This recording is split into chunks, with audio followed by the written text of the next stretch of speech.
আপনার এই সংবাদ শুনলেন কেন, আসলে কি অভিযোগ করছেন? শোনেন,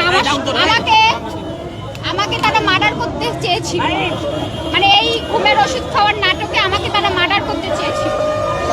মামলাটা হিরো আলম, রিয়ামণি ওর টিম। কিন্তু আমি আমার গার্জিয়ানকে ইনফর্ম করে যাই, তো সেটা তারা কি করতে পারেনি, সফল হতে পারেনি।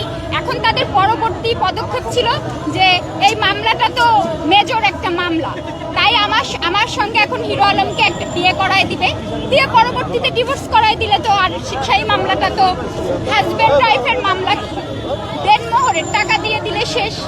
কিন্তু এটা তো ধর্ষণ, ভ্রূণ হত্যা, আমার সন্তান মেরে ফেলছে, এই মামলাটা তো থাকবে। টোটাল বিষয়টা শুনে আমরা জানতে চাচ্ছি একেবারে শুরু থেকে। ঘটনা কি হয়েছে? আপনি বলেছিলেন আপনারা হিরো আলমকে দেখতে গিয়েছেন বগুড়াতে দেখলাম আপনারা ঢাকায় নিয়ে আসছেন হিরো আলমকে চিকিৎসার জন্য। সে যেদিন এই ঘটনাটা ঘটে আগের দিন রাতে আমাকে একটা মেসেজ করে যে আমার যদি কিছু হয়ে যায় তুমি রিয়ামণিকে ছাড়বা না। তারপর থেকে তার ফোনে আর আমরা পাই না। তারপরে সারা রাত খোঁজাখুঁজি করার পরে পরের দিন খোঁজ পাই যে সে এরকম ঘুমের ওষুধ খেয়ে সুইসাইড করতে গেছে। আর সেটা তো যে ভাইয়ের বাসায় ছিল, ওই জাহিদ ভাই নামে একজন, উনি তো আপনাদের ওখানে বক্তব্য দিয়েছে যে ঘটনাটা আসলে কি। তারপরে ওখান থেকে আমরা নিয়ে চলে আসি যে ঢাকা হসপিটালে ভর্তি করা হবে, কিন্তু আধা ঘন্টার ভিতরে তার হুঁশ চলে আসে।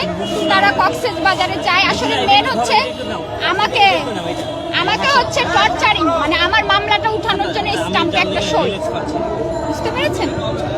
এখন আসলে কি আর আমি যেন মিডিয়ার সামনে কখনো না আসি, কিন্তু আমি তো এসবে ভয় পাই না ভাই, আমি কাউকে ভয় পাই না। আপনার অভিযোগটা আসলে রিয়ামণির বিরুদ্ধে না হিরো আলমের বিরুদ্ধে? রিয়ামণি, হিরো আলম দুজনের, আর ওদের অ্যাসিস্ট্যান্ট সেলিম। ইব্রাহিমের বিষয়টা একটু বলবেন আপনি, সেলিমের বিষয়টা কি হয়েছিল? সেলিম তো অলরেডি বলছে যে আমার ভিডিও যারা আপলোড দিবে তাদের আইডি নাকি উড়ায় দিবে।